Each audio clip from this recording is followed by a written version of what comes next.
I always hear about this famous L&B Spumoni Garden pizza restaurant in Brooklyn, New York. It's a Sicilian-style square sliced pizza that has cheese over the dough, then sauce over the cheese. Andrew Zimmerman said Tony Geminati's Sicilian-style pizza recipe tastes just like the original Spumoni pizza. I have his book, so let's recreate the experience in our kitchen. You could probably use any pizza pan or sheet pan, but I purchased this 10x10 Sicilian pizza pan to enhance the experience, and this also fits in my pizza oven. While we're on the topic of square pizzas, there's also a recipe for Detroit-style pizza. Let's make that too.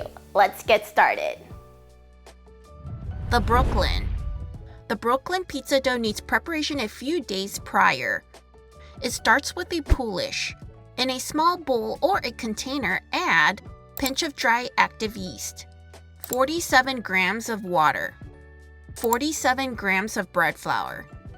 Mix all the ingredients together. Cover and let it rest for 18 hours. Let's make the dough. In a stand mixer bowl, add 578 grams of bread flour, 13 grams or 1.5 tablespoons of diastatic malt, 3 grams or 1 teaspoon of active dry yeast. Give it a quick stir.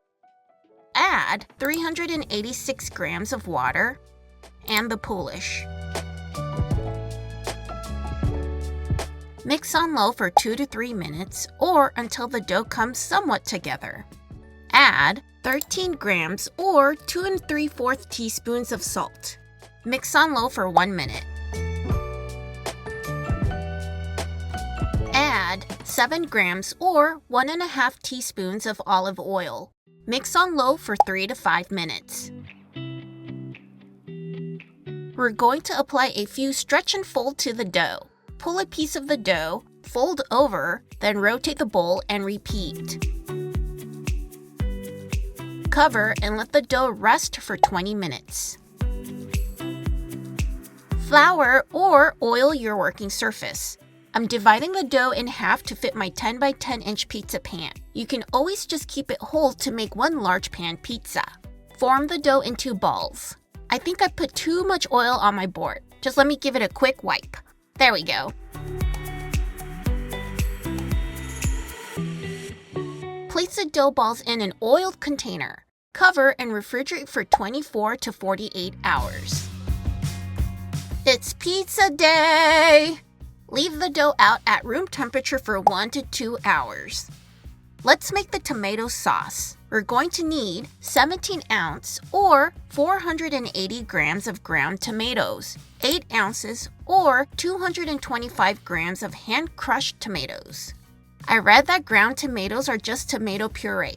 I don't have any, so I'm using a can of 28-ounce peeled tomatoes to substitute the ground tomatoes and hand-crushed tomatoes. You also need 1 large basil leaf. Add 8 ounces or 225 grams of tomato paste, 1.5 teaspoons or 1 gram of dried oregano. I'm using pizza herb instead. 1 teaspoon or 3 grams of chopped garlic. This is probably more than a teaspoon, but I love garlic. 1 teaspoon or 5 grams of salt. Run the food processor until the sauce looks smooth. Oil your pan. Place the dough in the pan. Flip the dough over to coat it with oil. Press the dough out. The dough doesn't have to reach the edge of the pan. Let the dough rest for 30 minutes uncovered. Press the dough out again. Let the dough rest for 1.5 to 2 hours or until it reaches close to the rim of the pan. Preheat your oven to 450 degrees Fahrenheit with a pizza stone. I will be using my pizza oven. Bake for 7 minutes in a regular oven or 5 minutes in the Breville Pizzaiolo. Rotate the pan and bake for the same amount of time. Cover the dough with slices of mozzarella cheese. Spread the tomato sauce over the cheese. Bake for 7 minutes in a regular oven or 5 minutes in the Breville Pizzaiolo. Rotate the pan and bake for an additional 5 to 6 minutes.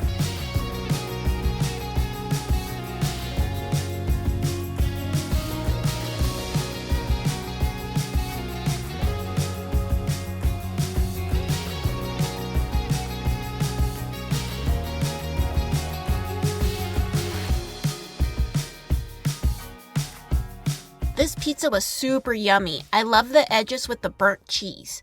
The bottom was crispy and the sauce had so much flavor. The Pizza Bible has a recipe for ciabatta bread using the Sicilian dough, so let's give it a try with the other dough. This dough has been resting at room temperature for about an hour. Dust your working surface with flour. Place the dough on it. Stretch and press the dough into a rectangle shape. Fold the two short edges of the dough about 1 inch in. Bring the top and bottom of the dough towards the middle and pinch them closed. Place the dough on a parchment paper or a cloth. Cover and let it rise for 1.5 hours. You can bake the ciabatta bread on a pizza stone, but I'm going to use a Dutch oven. Preheat your oven to 450 degrees Fahrenheit with a Dutch oven. Bake for 20 minutes. Take the lid off and bake for an additional 8 to 10 minutes or until golden brown.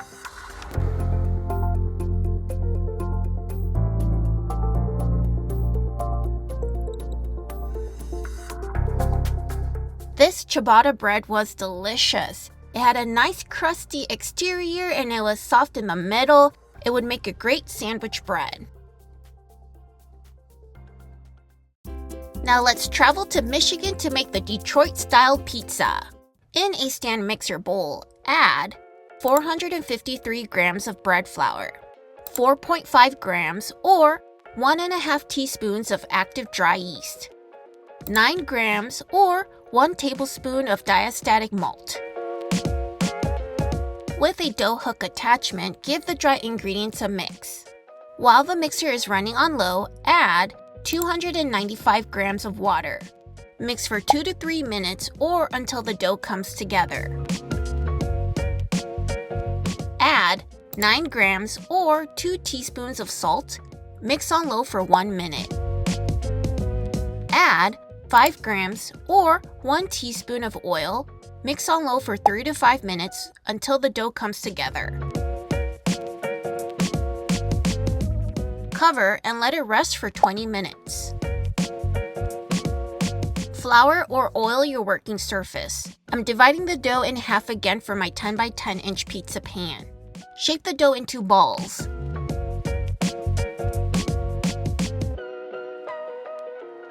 Place the dough in an oiled container. Cover and refrigerate for 24 to 48 hours. Take the dough out of the refrigerator and leave it out at room temperature for 1 hour. We're going to butter the pan first, then drizzle olive oil over it. Place the dough in the pan. Spread and press the dough out. Cover and let it rest for 30 minutes. Spread and press the dough out again. Cover and let it rest for 1 to 1.5 hours. Let's prep the cheese. You're supposed to use brick cheese and white cheddar cheese. I looked up brick cheese, but it's not easily available, so I'm just going to use mozzarella cheese and Kerrygold cheddar cheese. Preheat your oven to 500 degrees Fahrenheit with a pizza stone. We also need to heat tomato sauce over medium-low heat. What's really cool about the Detroit-style pizza is that after you fully cook the pizza dough with the cheese, you pour sauce over it at the end. When your pizza dough is ready, bake for 6 minutes in a regular oven with a pizza stone and 5 minutes in the Breville Pizzaiolo. Sprinkle the cheese blend over the par-baked dough. Add more around the edges to get that crispy cheese crust. Bake for 7 minutes in a regular oven or 5 minutes in the Breville Pizzaiolo. Rotate and bake for an additional 6 to 9 minutes.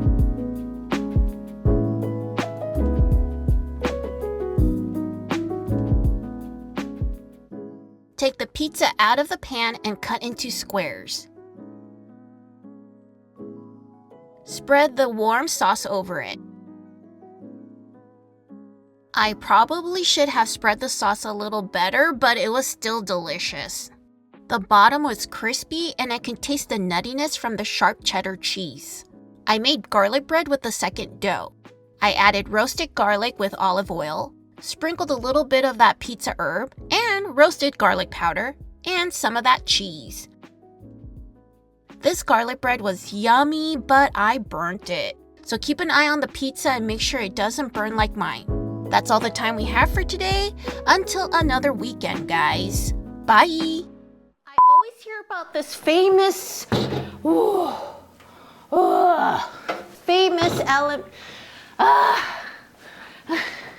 I always hear about the famous spumoni.